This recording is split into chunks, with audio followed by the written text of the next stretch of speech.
بسم الله الرحمن الرحيم والصلاة والسلام على رسول الله محمد صلى الله عليه وسلم. أعزائي طلاب الصف الثالث ثانوي، أهلا ومرحبا بكم. Today we are having a new class which is divided into two sections. In section 1 we are going to revise modal verbs of obligation, prohibition and advice in the past. And in the second section we are going to have today's lesson. Okay. To begin with, I would like you to open your students' books to page 53. Can you see this exercise? Page 53 of your students' book. Page 53. Exercise 7. Complete the sentences for the situations. Use each of these expressions once. Well, pondering over the words in the box, we find couldn't, didn't have, wasn't or weren't allowed to, didn't have to, etc. Well, in 2 minutes time I would like you to read the sentences and try to figure out the missing words. Which words can I use to write new complete sentences keeping the meaning? Complete the sentences for the situations. Are you ready? Have some time thinking.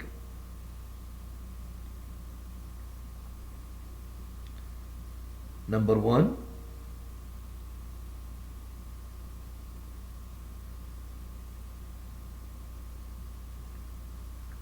Can anybody do number 1?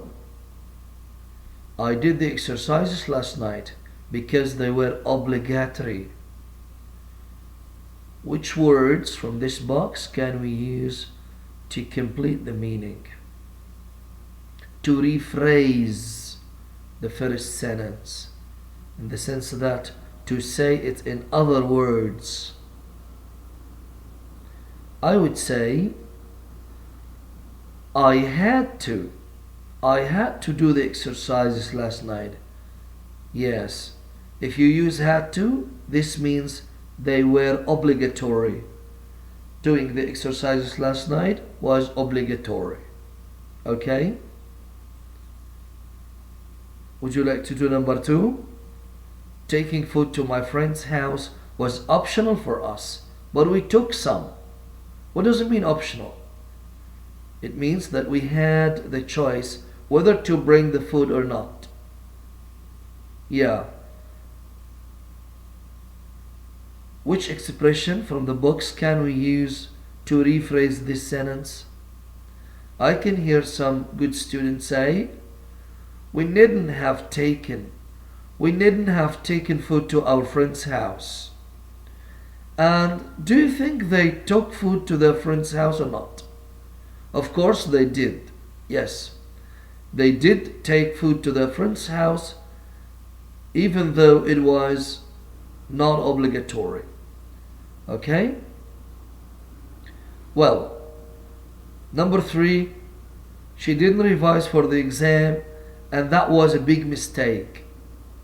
Good students revise for exams, of course, don't they? What happened that this girl didn't revise for the exam, and that was a big mistake. What can we say here? I see. We can say she should have revised for the exam, or she ought to have revised for the exam. Both are correct. Whether ought to or should are two styles for expressing past advice. Moving to number 4, they didn't have permission to go into the office. They were not given the permission to step into the office. So we can say they were not allowed to go into the office. Can we say couldn't? We can say couldn't. Yes, also we can say they couldn't get into the office. Both expressions express prohibition in the past. Number 5, it was necessary for the plane to land. Can we say the plane needed to land? Yes, needed to land. or had to land, because both of these expressions talk about obligation in the past, talk about obligation here. Number 6, it wasn't necessary to show my receipt to the shop assistant, so I didn't. It wasn't necessary. Well, anyway, I leave you 6, 7, and 8 for your homework, and the answers to this exercise might look like that. I had to do the exercises last night. We needn't have taken food to my friend's house. Can you see? Alright. By the way, use of modals is very important in English. When you use modals to express such linguistic situations, you sound polite, you sound well aware of the language. Now let's move to today's section, today's lesson, which is about developing vocabulary and phrasal verbs connected with money. That is on page 53 on the self-same page. Yes, the opposite exercise. On the top right corner of the page, you find developing vocabulary, phrasal verbs connected with money. Okay? We have some 8 phrasal verbs that we use when we talk about money and shopping. Number 1 is save up. Save up. What do we mean by save up? Not spend money so that you can buy something. An example, wise people save up some money on a monthly basis. Of course, all of us can save some money for emergencies. You can save up money to buy a car, to buy a new flat. Isn't it like that? So we shouldn't spend all the money we have. We should save up some money. I believe you are now familiar with the meaning of save up. Okay. Another phrasal verb that has to do with money is cut back. Cut back means reduce the amount of money you spend. To reduce, to make less, to lessen, to make little the amount of money you spend on something. An example is, we have decided to cut back on eating takeaway food. Can you imagine the situation? I would hear a good student say, yes sir, I believe that is a family who used to buy expensive takeaway food for a reason or another, and they discovered that it's not that healthy. They want to go on a diet, for example. They want to save some money. So yes, they have decided to lessen the amount of money they spend on takeaway food.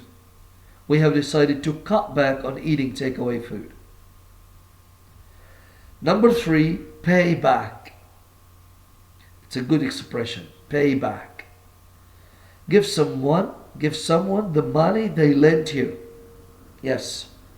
When someone lends you some money, of course you have to pay him or her back one day.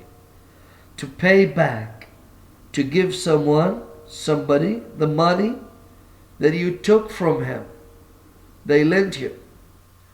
Don't worry, brother, I will pay you back next week. This means I will give you the money I took from you next week, inshallah. Okay. Another phrasal verb that is connected with money is come to. And that means reach a total of. When you add the parts together, you will have the sum of. The shopping bill comes to 500 Saudi riyals. So after calculating the bill, this for 50 riyals, that for 100 riyals, that for 20 riyals, the total is 500 riyals. So the shopping bill that you took when you paid the cashier was 500 riyals. You see? Okay. Another phrasal verb that has to do with money and shopping is give away. Sometimes you step into a hypermarket or a supermarket and you are lucky that day. You find them giving away things for your shopping as promotion. Give for free. Yeah. Hyper Panda was giving away valuable pots yesterday. What do supermarkets, big supermarkets, give away generally? Sometimes they give cups. Sometimes they give away a discount. Sometimes they give away pots according to how lucky you are. Pick up. Number 6, pick up. It means buy. I picked up some amazing bargains in the sales. So there were sales and you were lucky enough to arrive on time and you buy some amazing things, some amazing bargains, things for low prices. I picked up some amazing bargains in a sales. We can say yesterday or last week. Okay? 7, sold out. What does it mean, sold out? Stop selling a product as there is no more to sell. Yes, you pass by one of the shopping malls, you find a product, you like it, but you hesitate, you are reluctant to buy it that day. When you come back the other day, the next day, the following day, you find it no more there. I just want to buy the pair of shoes that I showed on sales yesterday. I'm sorry, sir. It's sold out. At that time you start regretting. Okay, so that when I say sold out, there is no more of it. The fine suits which were on sale last week were all sold out. What a pity. Okay. Splash out. The last phrasal verb that has to do with money. Splash out.